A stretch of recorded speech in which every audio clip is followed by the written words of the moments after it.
Bonjour,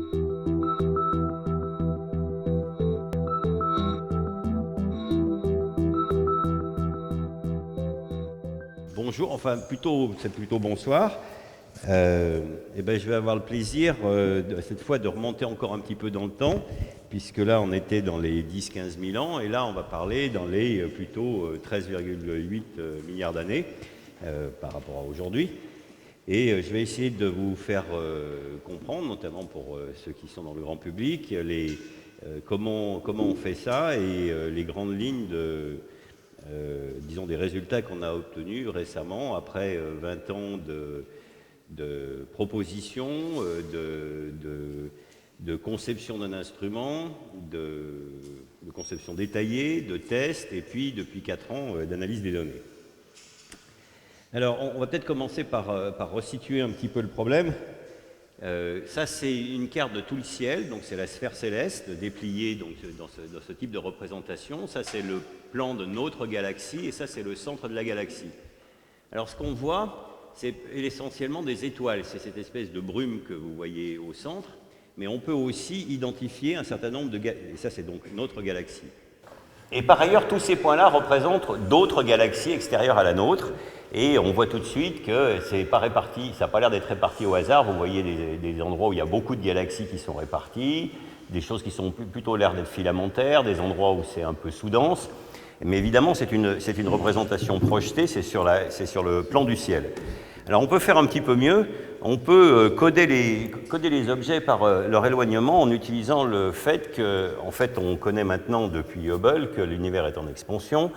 Donc en gros à l'ordre 0, on peut dire que quand un objet est plus loin, il s'éloigne avec une certaine vitesse et ça peut se décrire comme un effet Doppler, même si ce n'est pas tout à fait correct. Et donc, a priori, quand on regarde le décalage vers le rouge d'un certain nombre de raies caractéristiques de la lumière du spectre d'une galaxie, on peut donc, à partir de ce décalage vers le rouge, identifier une vitesse de récession et donc une distance par rapport à l'observateur, en négligeant la vitesse propre de l'objet. Et donc, on peut peler, littéralement, c'est ce que je vais faire dans la transparence suivante.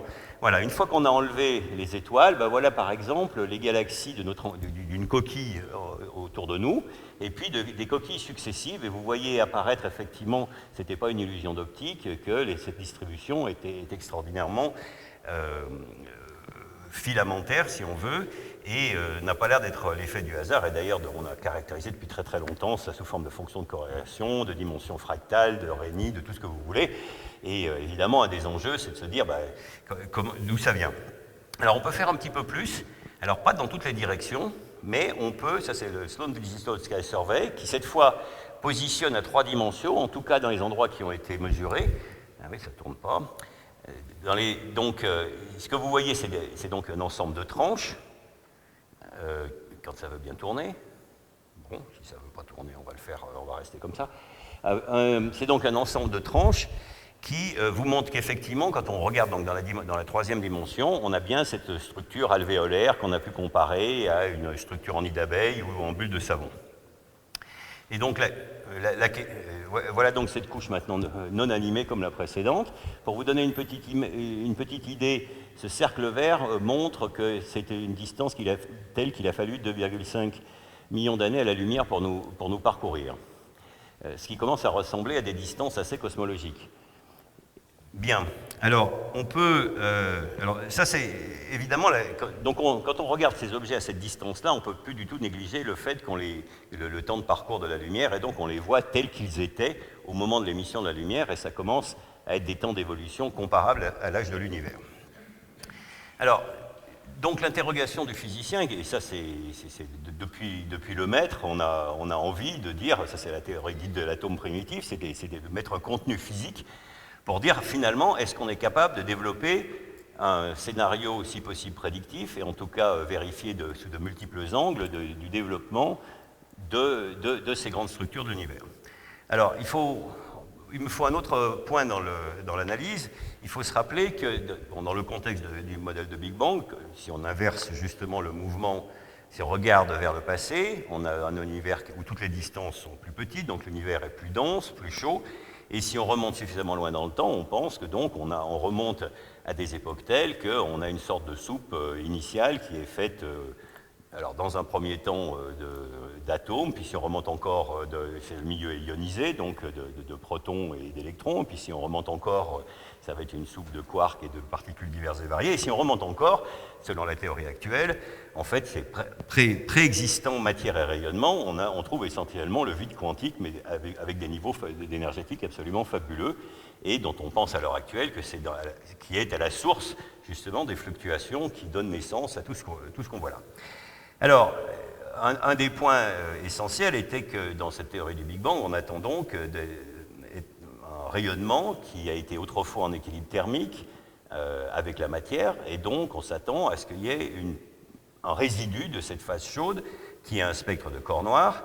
Et je vous le trace tel qu'on a maintenant la vision un peu panchromatique de l'ensemble de la distribution, disons, d'énergie des différents fonds cosmologiques. Et ce que vous voyez, c'est qu'évidemment, il y en a un qui domine largement, c'est ce fameux rayonnement cosmique de fond, en anglais CMB, qui a d'ailleurs valu un prix Nobel aux auteurs, Penzias et Wilson, de la découverte, et puis un deuxième prix Nobel à John Mather pour avoir mesuré avec une extraordinaire précision le fait que c'est bien un corps noir avec 2,725 degrés Kelvin.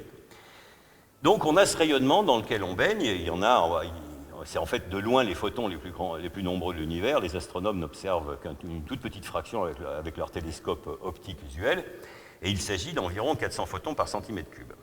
Alors maintenant, on peut se poser la question, finalement, quand on regarde encore plus loin, qu'est-ce qu'on voit? Finalement, ce dont on se rend compte, c'est que les photons dans lesquels on baigne, ils n'ont pas eu l'occasion d'interagir avec la matière depuis presque 13,8 milliards d'années. Tout simplement parce que le moment où la dernière fois il y a pu y avoir un milieu où les interactions étaient suffisamment nombreuses, c'est ce qu'on appelle la surface de dernière diffusion, dont on pense qui a une température effective de l'univers qui est de l'ordre de 3000 degrés, et donc à un moment donné où en gros les distances étaient toutes 1000 fois plus petites qu'elles ne le sont aujourd'hui. Donc en fait, on voit ces grandes structures autour de nous, on les voit légèrement dans le passé. Quand on regarde de plus en plus loin, on voit essentiellement des quasars. Il y a une période quand on regarde encore plus loin, il y a une période d'âge sombre avant que forment les premières structures.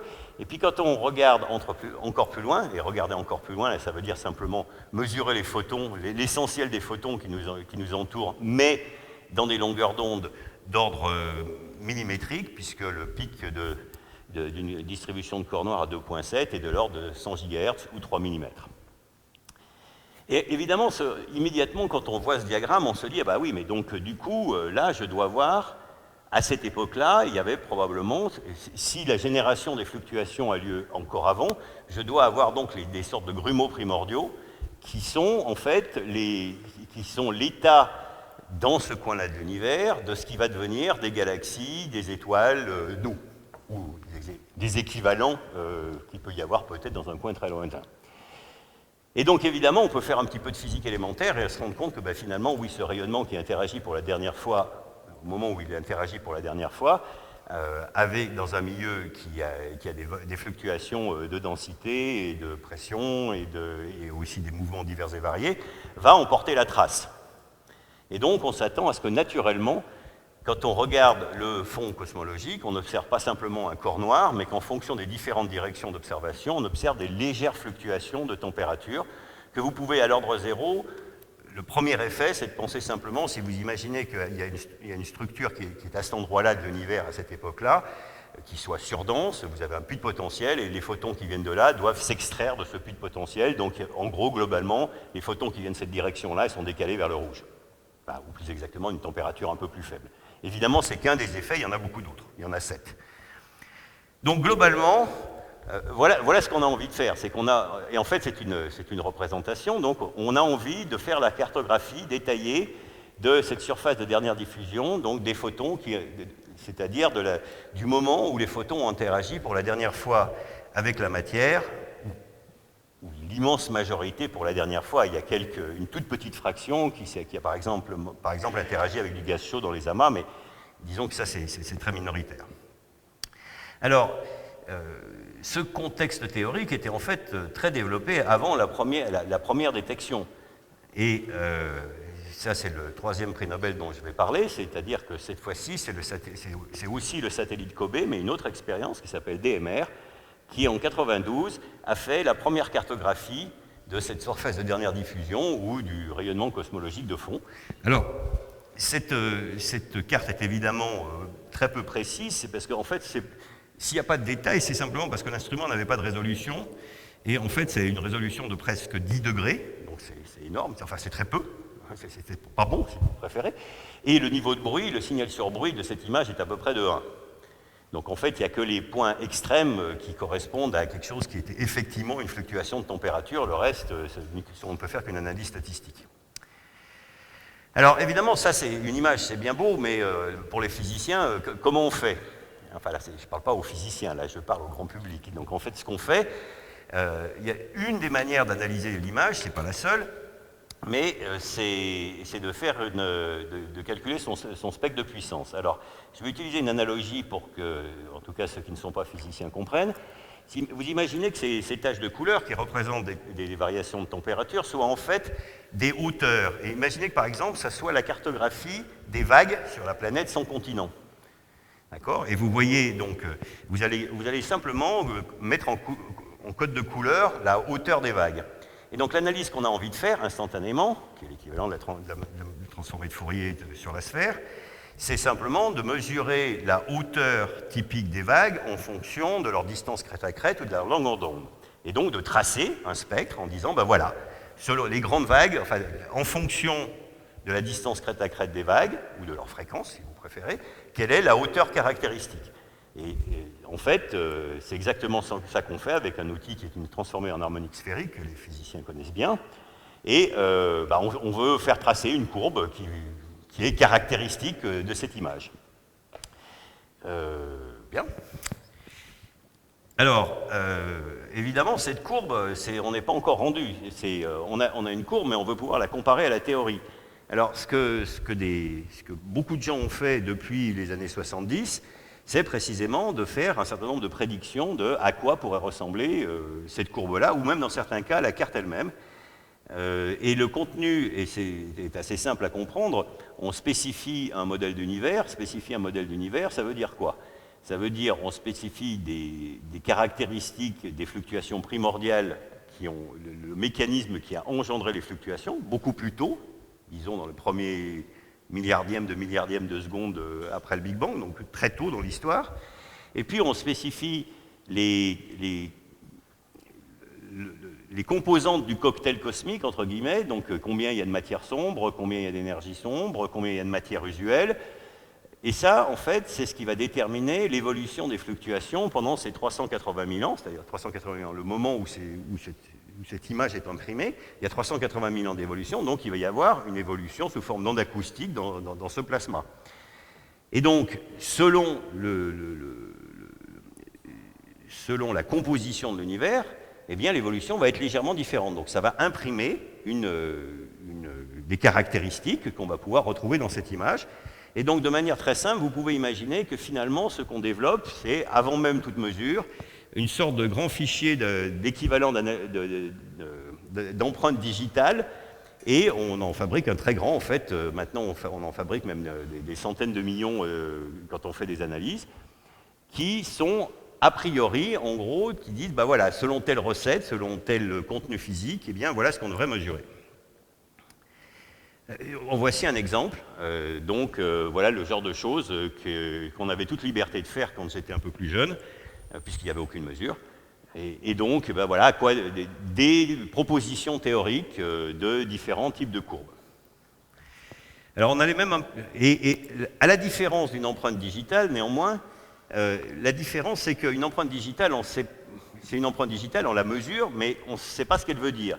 Là, dans ce cas-là, ce n'est pas ça du tout. Dans ce cas particulier, en fait, on fait de la physique essentiellement linéaire.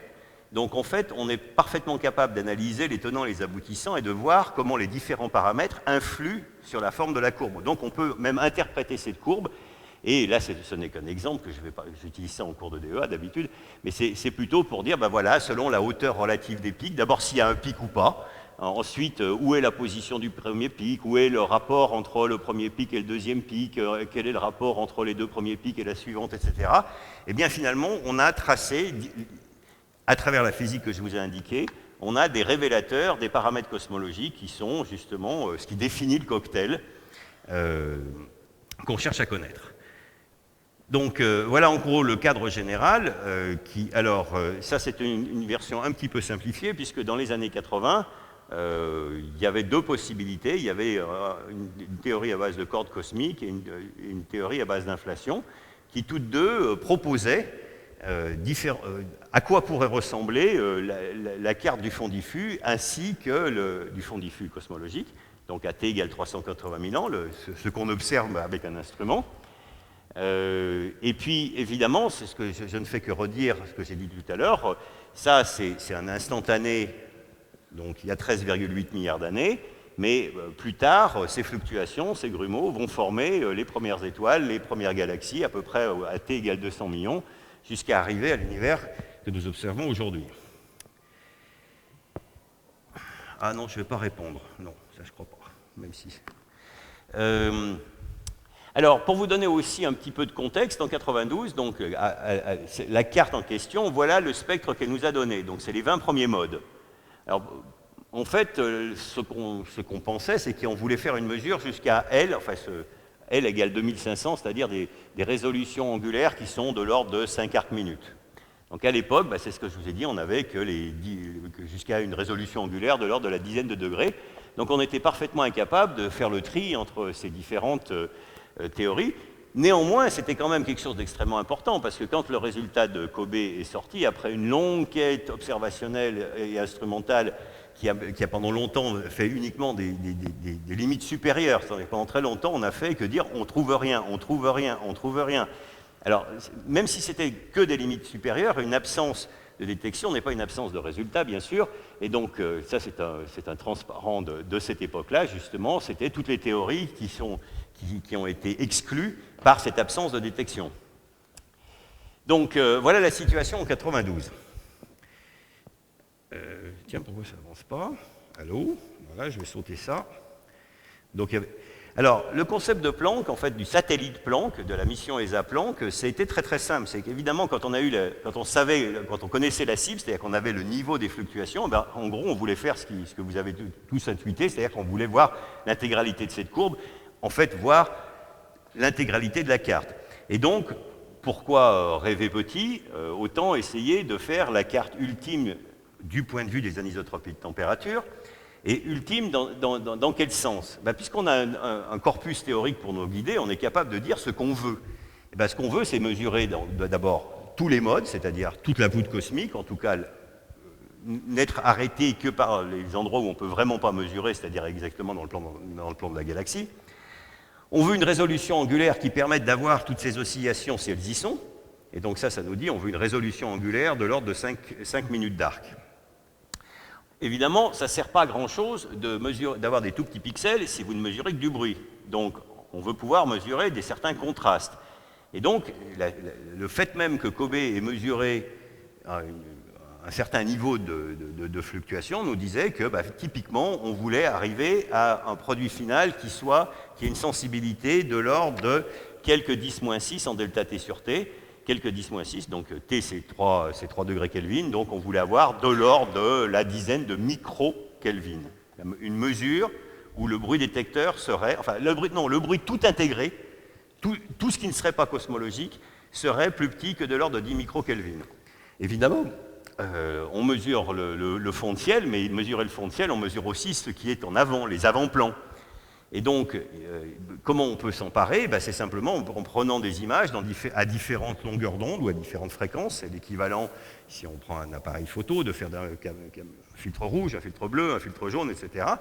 Et donc, vous allez pouvoir avoir, en gros, l'apparence du ciel à différentes fréquences. Et vous allez pouvoir utiliser cette information puisque différents mécanismes d'émission, tels que la poussière dans notre galaxie ou les effets synchrotrons, etc., vont avoir une signature en fréquence ou spectrale qui va varier. Alors que les anisotropies qui nous intéressent sont en gros la dérivée d'une courbe de Planck qui correspond à un corps noir, donc qu'on connaît parfaitement. Et donc, la troisième partie du cahier des charges de théoricien naïf, c'est de dire, il faut pas que ça, il faut quand même pouvoir faire la séparation des avant-plans. On aimerait avoir une couverture très large, et typiquement avoir 3 canaux pour se garder des mécanismes d'émission à basse fréquence, 3 canaux pour se garder des mécanismes d'émission à haute fréquence, et 3 canaux dits de cœur de cosmologie, et qui a un certain élément de redondance. Et tout ça avec la sensibilité appropriée pour que, quand on combine le tout, on arrive à ces 10 micro-cas dont je vous parlais. Alors, on était un peu des outsiders, mais néanmoins, après 3 ans d'études, eh bien, nous avons été la mission sélectionnée, la 3e mission du programme obligatoire de l'agence en 1996. Et ce qu'on a dit aussi à cette époque-là, c'est qu'on ferait ce qu'on pourrait sur la mesure de la polarisation du rayonnement, dont l'importance n'a fait que s'accroître entre-temps, l'importance de la connaissance de cette polarisation n'a fait que s'accroître, mais là, Planck ne sera pas la manip ultime. Bon, ça c'est juste un transparent pour illustrer cette idée qu'il y a différentes composantes. Avant d'attaquer le corps noir cosmologique, il faut maîtriser le bruit détecteur et maîtriser toutes les différentes sources d'émission. Et ça, c'est 2 plots que j'avais fait en 1996. Et ça, c'est pour vous donner une idée de, voilà une courbe potentielle de à quoi peut ressembler, par exemple, cette courbe dite de C2L, de spectre de puissance. Et ça, c'est comment elle varie quand on fait changer le taux d'expansion de l'univers de 2%. Et ça, c'est l'émission typique des avant-plans. Donc vous voyez que tout de suite, on sent que si on veut arriver au niveau de précision de l'ordre du degré, eh bien oui, le contrôle des avant-plans va être un élément crucial. Et on en était très conscient. Et c'était un des enjeux de la sélection, bien sûr. Alors, l'étape suivante de la définition, eh bien, c'est après de traduire ce cahier des charges de théoricien en un cahier des charges un tout petit peu plus spécifique, qui correspond donc à 9 fréquences, avec des specs, des spécifications qui notamment arrivent à 5 arcs-minutes au canal cosmologique de plus haute fréquence, et ce que vous voyez, un espoir d'arriver à des niveaux de mesure de l'ordre de 2-10-6 en delta T sur T dans les différents canaux cœur de cosmologie. Et ça, sur la base, en fait, de 2 instruments différents utilisant 2 technologies différentes. Alors, au moment où on a proposé cette expérience, ce n'était pas de la science-fiction, mais c'était une extrapolation des techniques de laboratoire qui existaient. Alors, autant l'instrument basse fréquence, c'est-à-dire l'instrument dit LFI, Low Frequency Instrument, c'est un développement des techniques instrumentales qui ont été utilisées sur le satellite Kobe, donc celui de détection, puis celui de 2e génération qui a été sélectionné en même temps que nous, mais qui essayait de faire un travail plus rapide, enfin qui a fait un travail plus rapide sur la base d'un développement incrémental.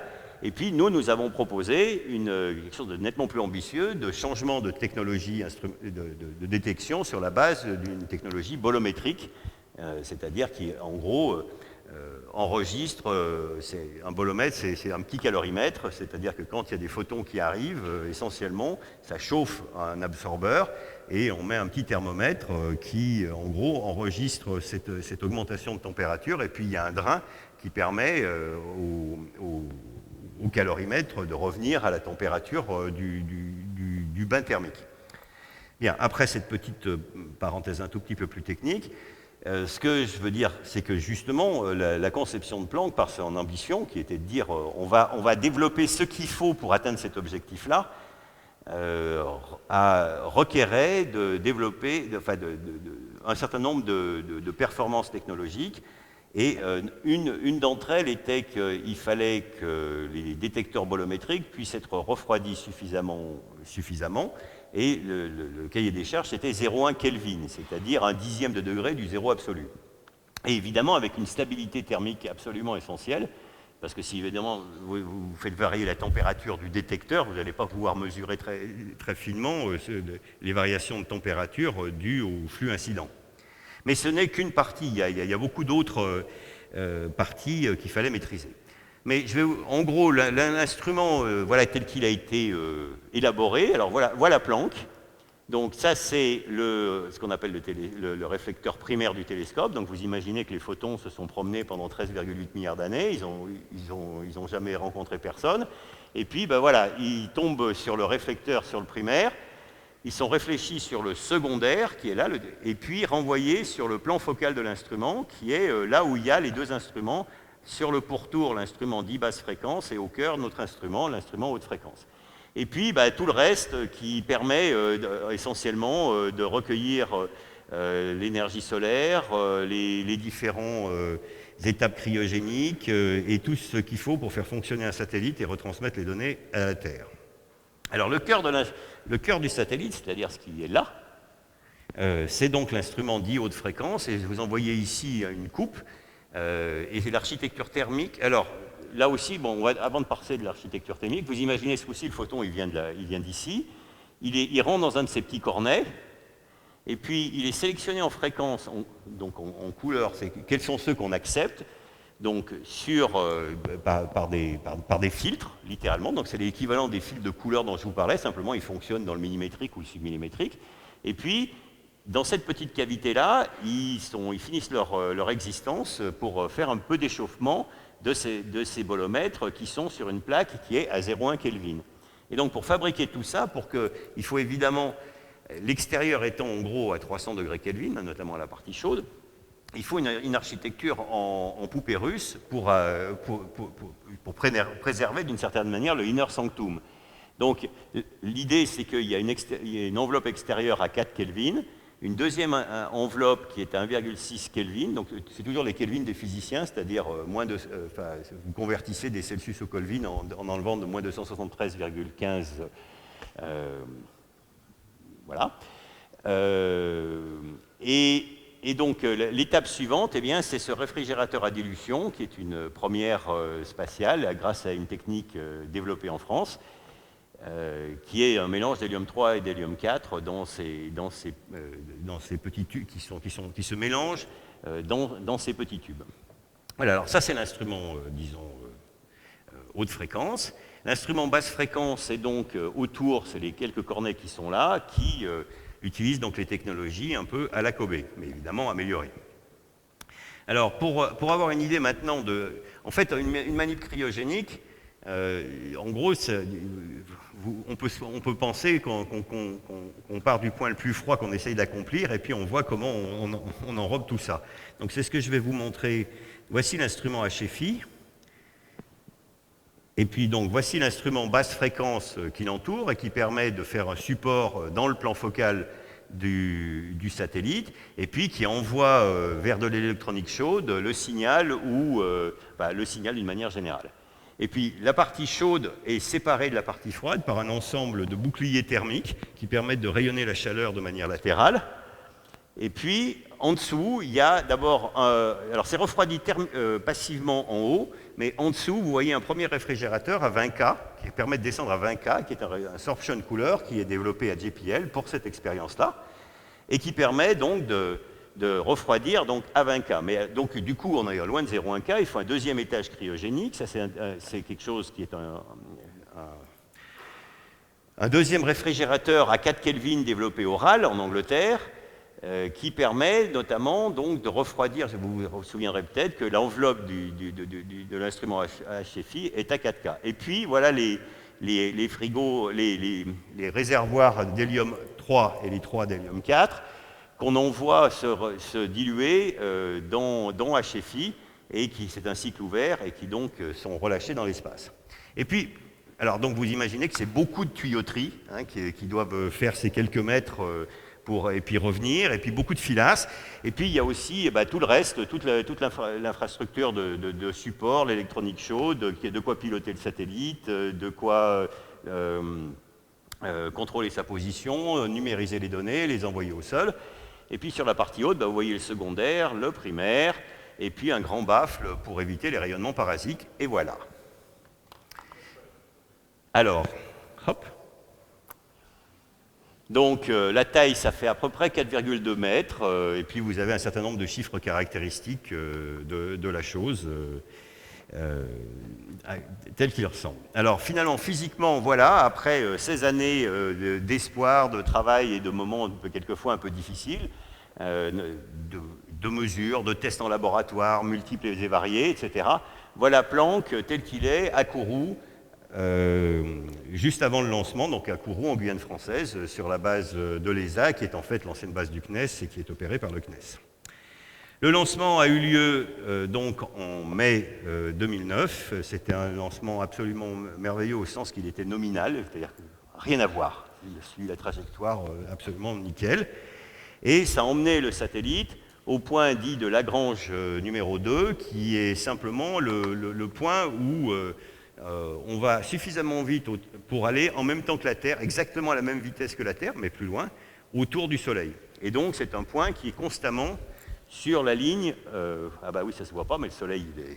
Voilà. Alors, vous imaginez le Soleil, la Terre, le point de Lagrange, et donc, c'est le point de Lagrange est toujours sur la ligne Terre-Soleil.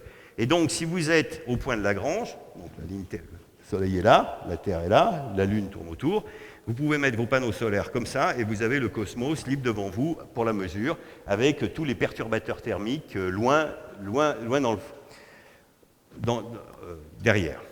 Et la mesure se fait en fait en pointant le primaire le long d'un grand cercle, d'un quasi-grand cercle, avec une rotation à peu près une fois par minute. Donc en fait, le principe de la mesure, c'est tout simplement, voilà, je mesure un point du ciel le long d'un cercle, et puis j'y reviens environ 40 fois, avec un taux de rotation par une minute, et puis après je déplace de 5 arcs minutes, ce qui fait qu'au bout de 24 heures, au bout de 24 heures, j'ai fait 1 degré, et au bout d'un an, j'ai fait un tour. Bien, et donc, comme ce sont quasiment des grands cercles, eh bien, en 6 mois, en 6 mois, vous avez fait la moitié du tour, donc vous avez une couverture du ciel. Alors, finalement, c'est un peu comme dans les couples, c'est-à-dire que quand on n'a pas d'histoire, c'est une bonne chose.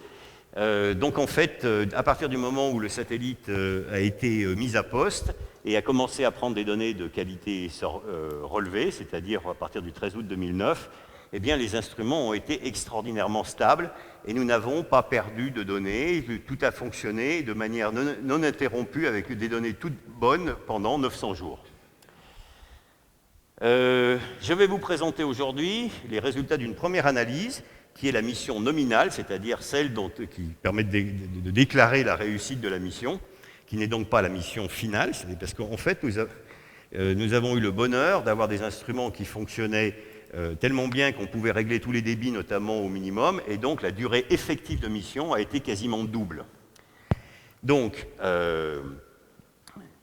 finalement, ce dont je vais vous parler, c'est donc une analyse les données sur la température uniquement, je ne parlerai pas de polarisation aujourd'hui, sur la base des 500 premiers milliards d'échantillons que nous avons collectés avec l'instrument haute fréquence. Et puis ceux collectés par l'instrument basse fréquence, mais qui sont moins nombreux.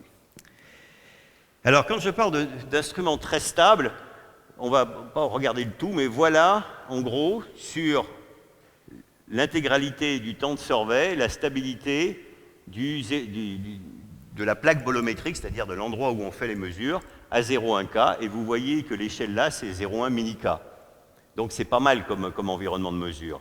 Vous avez 1 millième de degré Kelvin de stabilité pour quelque chose qui est régulé à 0,1 degré du zéro absolu. Alors, oui, bon, j'ai sauté ça. Évidemment, avoir des données intéressantes, c'est bien, mais en fait, donc on observe un flot temporel de données qu'il va falloir maintenant processer de différentes manières pour aboutir aux produits qui nous intéressent, qui sont des cartes, et puis ultimement, ce qu'on appelle un code de vraisemblance, c'est-à-dire une manip, en fait, un code informatique qui vous met Planck en boîte, et où vous pouvez dire, ben voilà, mon spectre de puissance théorique, c'est ça, quelle est la probabilité qu'il soit correct, étant donné ce que Planck a mesuré. Et donc, vous pouvez après avoir des inférences sur les paramètres cosmologiques, etc., du modèle que vous souhaitez. Alors, on a eu quand même un certain nombre de moments un peu pénibles, notamment quand on a eu les premières données. Alors, je vais vous prendre la timeline de 3 détecteurs, un flot temporel de 3 détecteurs, un qui ne voit pas le ciel, un détecteur qui est un détecteur en plein canal cosmologique et un détecteur qui est à 545 GHz, c'est-à-dire qui est plutôt sensible aux émissions de la poussière. On va prendre 3 minutes, voilà. Donc vous avez 3 rotations. Et la première chose que vous voyez comme le nez au milieu de la figure, cet énorme signal dipolaire qui est le signal dipolaire dû à notre mouvement, enfin du groupe local, par rapport au référentiel des photons, et ça c'est 3 millikelvin. Donc cet énorme signal que vous voyez là, c'est 3 millikelvin. Et puis on le voit particulièrement bien dans le canal sensible à la poussière, vous voyez ces bumps là, régulièrement, ben ça c'est simplement quand on place le plan de la galaxie, d'un côté et de l'autre. Alors ça, jusque-là, tout va bien. Et puis vous voyez de l'herbe là. Alors l'herbe, ça c'était la mauvaise surprise. L'herbe, ce sont des rayons cosmiques. Alors des rayons cosmiques qui sont attendus, bien sûr. Mais il y a une conjonction de deux choses qui a fait que... Donc en fait, c'est des particules énergétiques qui peuvent déposer donc, de l'énergie, donc de la chaleur, dans le détecteur. Et le détecteur étant sensible, justement, c'est un calorimètre. Donc vous avez un énorme impulse et puis après, le tout redescend.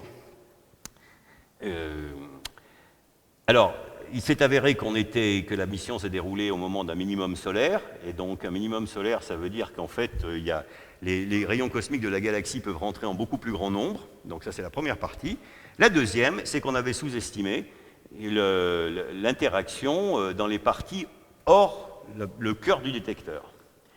Chose qu'on a découvert et qu'on a comprise bien après, et c'était un moment pénible. Mais on a le bon côté des choses, c'est que finalement, on a appris beaucoup de choses sur les rayons cosmiques. On a été capable d'inventer des algorithmes itératifs qui prennent chaque rayon cosmique un par un, et puis fit un modèle de décroissance, et puis on fait ça itérativement parce que le suivant arrive alors qu'on est encore dans la décroissance du précédent, et puis on traite les 500 milliards d'échantillons comme ça itérativement, ce qui est quand même un tout petit peu lourd. Mais au bout, eh bien, on sort quelque chose qui est comme ça, et qui est donc en fait le résultat en gros du traitement des données temporelles et aussi de 3 à 4 ans d'efforts par un large groupe de gens. Bien, une fois... Alors, il y en a d'autres, des surprises, mais je ne vais pas toutes les passer. C'est simplement pour vous dire, vous avez peut-être trouvé que c'est joli ce qu'on a fait, mais il y a quand même un petit peu de sueur derrière, et ce n'était pas garanti non plus. Donc, en fait, les défis ont continué à s'accumuler, en gros, quasiment jusqu'à la nuit du 21 mars. Au moment où on annonçait les résultats, voilà, Paris, 21 mars, donc là, ça avait été, de toute façon, on n'a pas choisi la date, c'était le directeur général de l'ESA qui a dit, on sort à ce moment-là, soyez prêts. Donc, le résultat premier de notre expérience, ce qu'on a annoncé d'abord, c'est la carte du ciel, enfin, c'est une carte du ciel à 9 fréquences. Donc, c'est simplement, c'est l'équivalent de ces couleurs rouge, jaune, bleu dont je vous parlais, hein, il y en a 9. Les 3 fournis par l'instrument basse fréquence et les 6 fournis par notre instrument. Donc vous voyez clairement, alors c'est toujours la même représentation, hein, le plan galactique est là, le centre galactique est là, vous voyez bien qu'on est complètement dominé par la poussière, mais vous voyez aussi que dès qu'on sort suffisamment du plan galactique, on voit des choses qui ont l'air de se ressembler bougrement, qui sont communes, ça pourrait être un arrière-plan, et justement les couleurs ont été choisies, la table de couleurs a été choisie pour que aux différentes fréquences, elle donne le même rendu pour quelque chose qui a un spectre de corps noir. C'est-à-dire que si ça a un spectre de corps noir, c'est-à-dire si ça a les propriétés attendues du fond cosmologique, alors ça doit avoir la même apparence dans ces images. Et donc vous voyez que clairement tout de suite, là c'est clair, vous voyez tout de suite que oui, on voit le fond cosmologique, mais on voit aussi les émissions différentes de la galaxie, les émissions basse fréquence, puis les émissions haute fréquence, avec un minimum qui est par là. En tout cas, minimum à grande échelle, on ne va pas rentrer dans les détails. Alors, qu'est-ce qu'on en a fait? Alors, la première chose, on a évidemment commencé par regarder les sources ponctuelles. Parce que quand vous avez une source ponctuelle, une galaxie, une radiogalaxie sur le chemin, vous n'allez pas essayer d'analyser derrière le fond cosmologique. Donc, d'abord, il faut les exciser, puis après masquer, donc on fait des cartes mitées, hein, masquer les endroits où il y a des sources ponctuelles, mais évidemment, ça fabrique aussi des catalogues qui sont très intéressants pour mes amis astronomes qui peuvent derrière apprendre des choses sur la distribution de radiosources, etc. Je passe. Donc on peut faire on peut peler un certain nombre de mécanismes par leur distribution en fonction par leur intensité en fonction de la fréquence, donc par leur spectre. Et là, vous avez donc 3 de ces cartes qu'on a sorties, qui sont les émissions basse fréquence de la galaxie. Oui, là, j'ai fait une rotation simplement parce que je voulais en mettre 3 dans l'écran. Mais donc là, le plan galactique, il est dans ce sens-là. l'émission de la poussière galactique et l'émission de la molécule CO qu'on détecte aussi et qui, en fait, bon, qui est une première. On a fait aussi une carte du CO sur tout le ciel. Mais évidemment, ce qui nous intéresse, c'est la partie, ce qui intéresse certains d'entre nous, plus particulièrement, c'est la partie d'arrière-plan.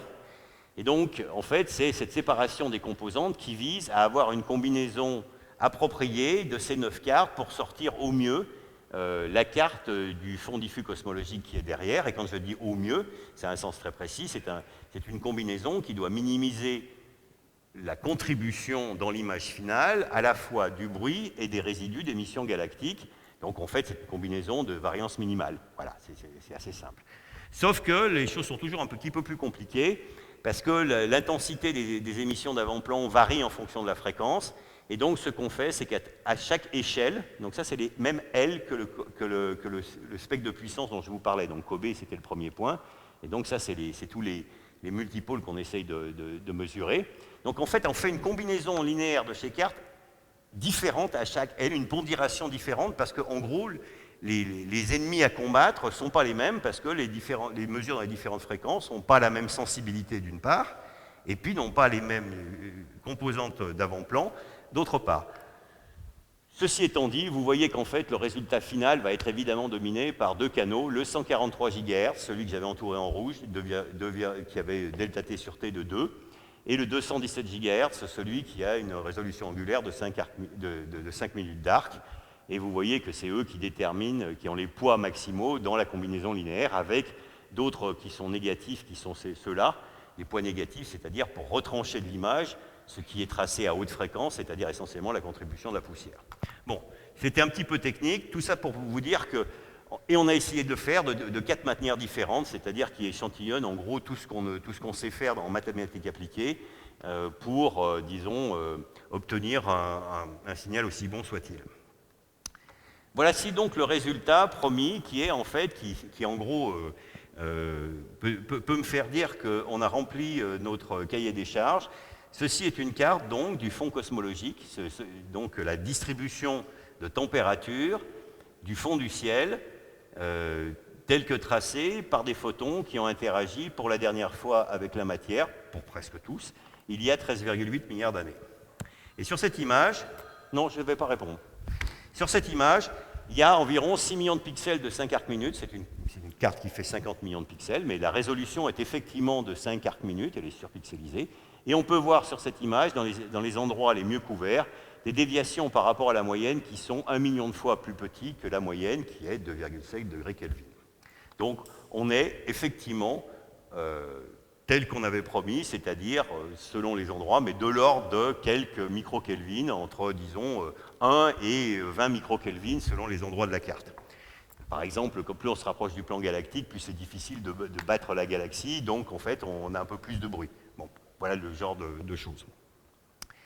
Alors, j'aimerais vous communiquer pendant quelques instants l'œil un peu éduqué du physicien qui essaye d'analyser cette image. Je vous ai dit, on a déduit du fait que on sait que cette image correspond à t égale 380 000 ans.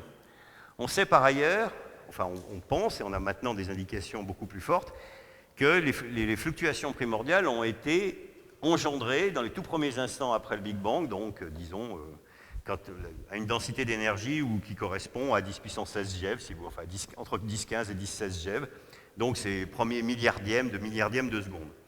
Et on pense que c'est à l'issue d'une phase d'expansion colossale, pilotée par essentiellement l'énergie du vide, que des fluctuations quantiques du vide ont été dilatées jusqu'à des échelles cosmologiques et laissent leur empreinte dans cette image. Et en fait, il y a un temps caractéristique dans ce que je viens de dire, c'est que cette image, elle est développée à t égale 380 000 ans. Donc on peut se poser la question, finalement, sur quelle distance la physique a-t-elle pu modifier cette image? C'est très facile. En fait, vous regardez le temps de parcours de la lumière, en gros, en 380 000 ans, vous convertissez ça en échelle angulaire, ça fait 1 degré. Donc ce que j'ai fait là, c'est que j'ai pris cette carte, je l'ai moyennée à l'échelle, j'ai détruit tous les détails à l'échelle plus petite que le degré, et là j'ai pris le complémentaire. Donc ce que vous voyez là, littéralement, ce sont, à notre compréhension actuelle, les fluctuations quantiques du vide qui ont démarré la complexité telle qu'elle, sans qu'aucun processus causal n'ait pu modifier leur apparence, leurs propriétés, leurs statistiques.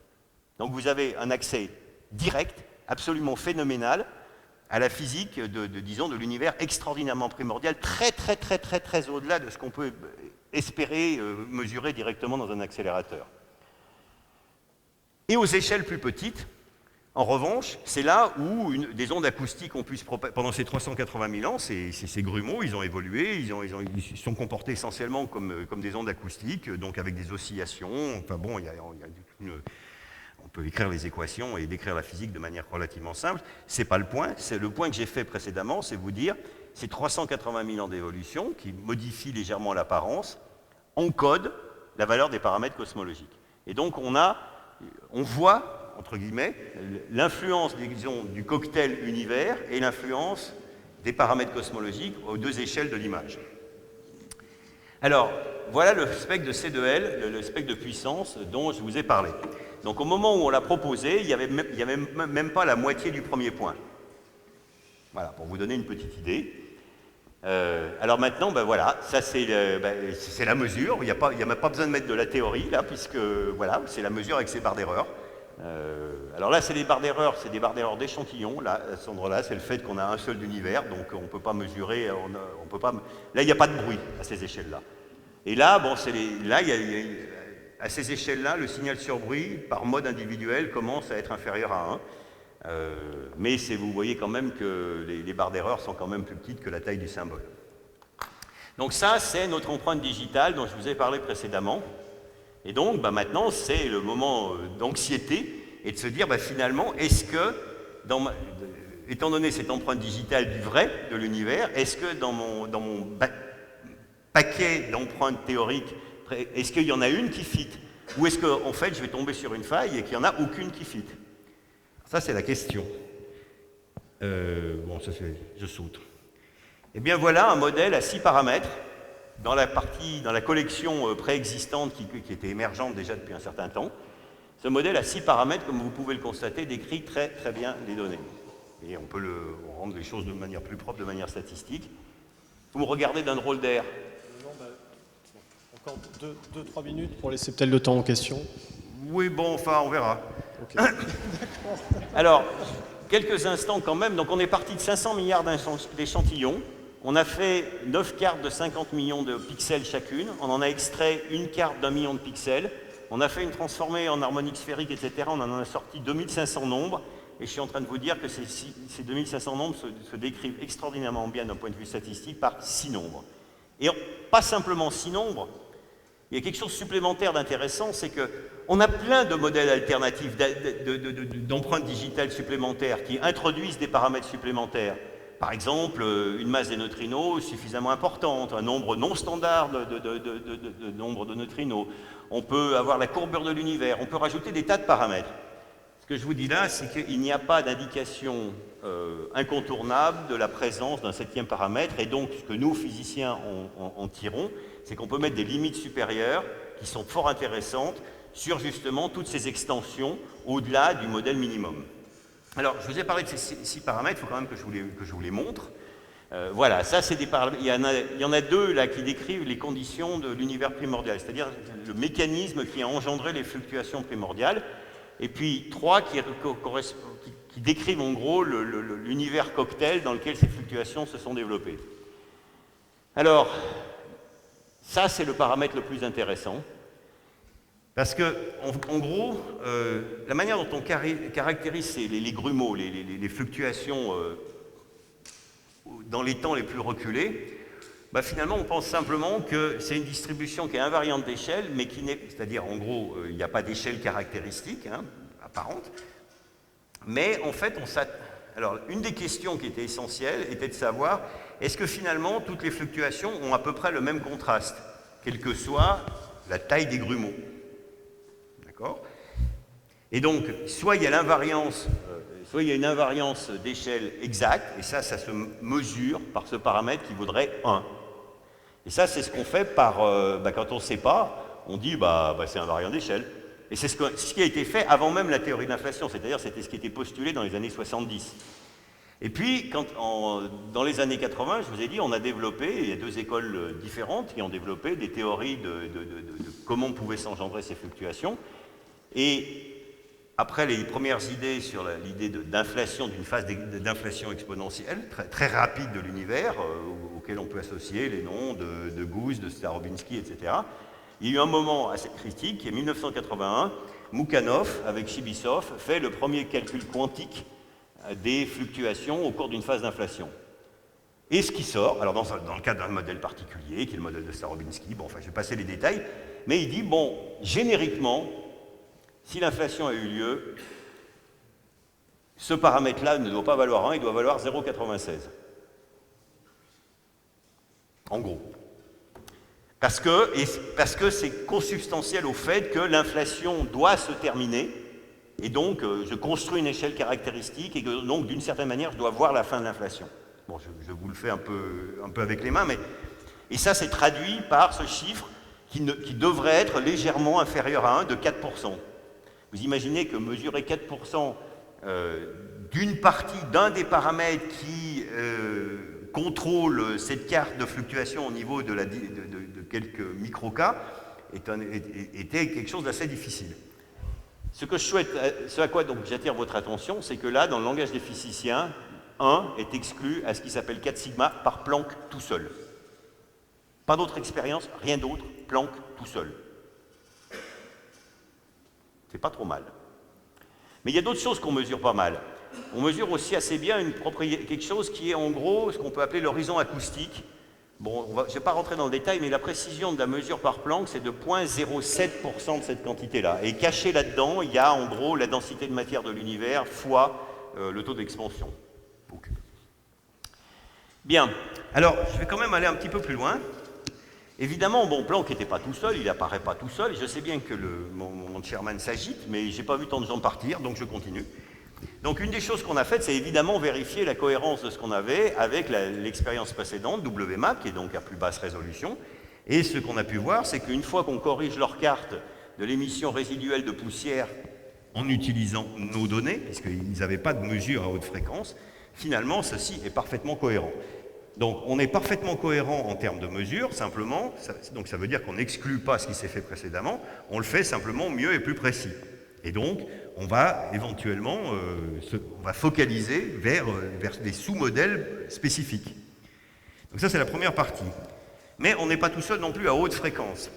C'est-à-dire que depuis, pendant les 20 ans de développement de Planck, il y a deux grandes expériences, enfin qui sont le sommet de la pyramide alimentaire aujourd'hui, qui sont l'expérience Atacama Cosmology Telescope et un autre grand télescope, donc c'est 6 et 8 mètres, au pôle sud, et qui font une mesure cette fois, non pas sur tout le ciel avec toute la gamme, mais qui font une petite carte, mais à extraordinairement haute précision. Donc ils peuvent choisir la région, une des régions très propres, et puis passer 1 an d'intégration sur un timbre-poste. D'accord? Et donc ce qu'ils font, les mesures qu'ils font en fonction de la fréquence, les voilà. Vous avez une idée de la courbe de spectre de puissance qu'on essaye de mesurer. Donc vous voyez qu'en fait, ils mesurent pour l'essentiel des émissions d'avant-plan, alors que Planck, effectivement, qu'on mesure pour l'essentiel du CMB, et ça, vous voyez les différentes spectres. Ça, c'est des spectres purement par fréquence, c'est-à-dire sans qu'on ait fait de séparation des composantes. Ça, c'est les spectres bruts, simplement en ayant masqué, disons, la galaxie. Et donc, vous imaginez bien que c'est intéressant de maintenant co-analyser avec ça et dire, est-ce que ça fait une différence? Alors, je vais y venir. La réponse, c'est non. Et donc, ça ne change pas, ça améliore à peine les paramètres cosmologiques, mais surtout, ça nous permet de conforter le fait qu'on n'a pas oublié de contribution d'avant-plan, etc. Et puis, ça va jouer un rôle important, alors peut-être pas pour ce soir, mais peut-être pour ce que je raconterai demain dans la session spécialisée, qui est, quand on va regarder les extensions du modèle, le fait d'avoir des contraintes supplémentaires dans la queue, là, on appelle ça la queue, hein, la partie où ça tombe. C'est là que se cachent les contraintes, entre guillemets, une partie des contraintes au-delà du modèle minimum. Il y a autre chose qu'on peut utiliser. il y a une autre sonde que la nature a mis à notre disposition. Je vous ai dit que la première période d'évolution des fluctuations, pendant les premières 380 000 ans, c'était des sortes d'ondes acoustiques. Eh bien, ces ondes acoustiques, en fait, elles ont laissé une trace, y compris dans le développement des structures par la suite. Et alors, dans notre langage, ça veut dire que quand on... Ça, c'est une carte des... C'est la même chose que je vous ai montré tout à fait au début, c'est-à-dire autour de nous, la distribution des galaxies. Et on pense qu'il y a un léger écho de ces fluctuations à une distance caractéristique. C'est aussi un horizon acoustique, mais propagé jusqu'à aujourd'hui. Cette mesure a été faite et on a mesuré littéralement cet écho autour de nous de la même physique de celle qui s'est passée il y a 13,8 milliards d'années. Et donc on peut faire une co-analyse. Enfin, plus exactement, on peut confronter les analyses dans le cadre d'un modèle. C'est toujours dans le cadre d'un modèle, parce que pour relier les mesures à t égale 380 000 ans et à t égale 13,8 milliards d'années, vous allez pouvoir dire que ça colle si c'est au sein d'un modèle, bien sûr. Voilà la réponse.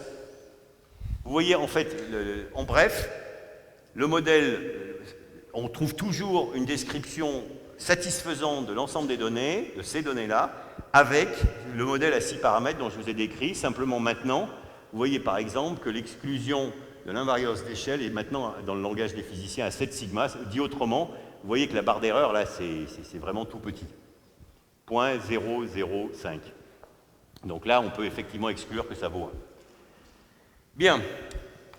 On se rapproche de la conclusion. Je vais penser à m'approcher de la conclusion. Donc, qu'est-ce qu'on a appris? Là, je vous ai donné des chiffres. Alors, bon, on a modifié un peu la contribution, disons, le rapport entre les différentes quantités, le cocktail de l'univers, un peu. Notamment, on pense qu'il y a plus de matière et un peu moins d'énergie sombre que ce qu'on pensait précédemment. Bon, je vais sauter. On a mesuré assez précisément le taux, enfin, on a déduit ce que devrait être le taux d'expansion de l'univers aujourd'hui, qui est selon nous, de 68 km par seconde et par mégaparsec. Et ça, qu'est-ce que ça veut dire? Ça veut dire que quand deux objets sont séparés d'un mégaparsec, eh bien, leur vitesse d'expansion, l'expansion des univers, les éloigne pour chaque mégaparsec de distance de 68 km par seconde. D'accord? Et il y a une certaine tension avec certaines mesures très difficiles de mesures directes de cette échelle de longueur. Et c'est un des enjeux qui est de savoir est-ce que ce sont des effets systématiques ou le signe qu'il faut enrichir le modèle. Et puis j'en viens donc à la partie qui est peut-être la plus motivante pour des gens comme moi, qui est la comparaison directement sur les propriétés du mécanisme d'inflation, puisque en tout cas celui qui décrit parfaitement ce qu'on observe, y compris les fluctuations acoustiques, etc. Et les données Planck, alors il y a deux choses. Ça, c'est l'invariance d'échelle serait là, donc ça mesure en gros le rapport des fluctuations aux différentes échelles. Et ça, c'est quelque chose qui est en fait la quantité tolérée possible d'ondes gravitationnelles primordiales, c'est-à-dire des ondes gravitationnelles qui auraient été engendrées en même temps que les fluctuations de densité. Alors Planck ne l'a pas détecté, mais met des limites supérieures sur la quantité qu'il peut y avoir. En bref, là, les patates qu'il y a là, c'est dire, voilà, dans cet espace des paramètres, on doit être ici. Alors c'est très intéressant parce que, en fait, le ici, ça veut dire déjà qu'on peut commencer à inférer des propriétés très générales sur quel est le type d'inflation qui a pu avoir lieu. Et par exemple, j'en ai donné une ici. Voilà, les modèles qui ont un puits de potentiel de nature concave sont au-dessus de cette ligne, et ceux qui ont convexe et concave sont plutôt là. Donc on commence à pouvoir dire des choses génériques, et de cette limite supérieure, on sait aussi que l'échelle d'énergie de l'inflation doit être au plus égale à 2 10 puissance 16 GeV, le fameux 10 puissance 16 GeV dont je parlais précédemment. Et donc on peut commencer à faire du nettoyage dans l'espace des théories, pas uniquement avec ce que je vous ai montré, on utilise d'autres choses que je n'ai pas introduites, on regarde ce qu'on appelle la non-gaussianité de l'image. Donc on va chercher des propriétés supplémentaires que la hauteur des vagues. On regarde les vagues en 3 points et en 4 points, pour faire bref. Et là aussi, on a fait beaucoup de nettoyage, et selon les théoriciens, leur bonheur ou leur malheur. Et donc, pour conclure, je dirais qu'on a évidemment regardé bien au-delà du modèle standard. Je vous ai dit que ça marchait bien avec ces paramètres minimaux, bien sûr, mais la physique, c'est justement d'aller aussi contraindre les extensions.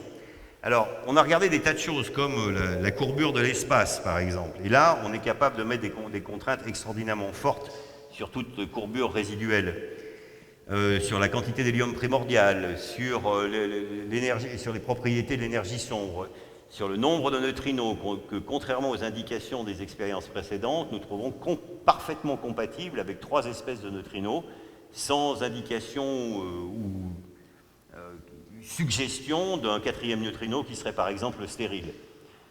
On trouve aussi une limite supérieure sur la masse des neutrinos qui est de la somme des masses qui est de l'ordre de 0,12 électronvolts, étant donné qu'on sait qu'elle est supérieure à 0,06 électronvolts à partir des manipsols, donc la fenêtre a priori de quand est-ce qu'on va pouvoir mesurer la masse des neutrinos commence à se fermer et on peut avoir l'espoir qu'en tout cas certainement avant ma retraite, ça sera chose faite.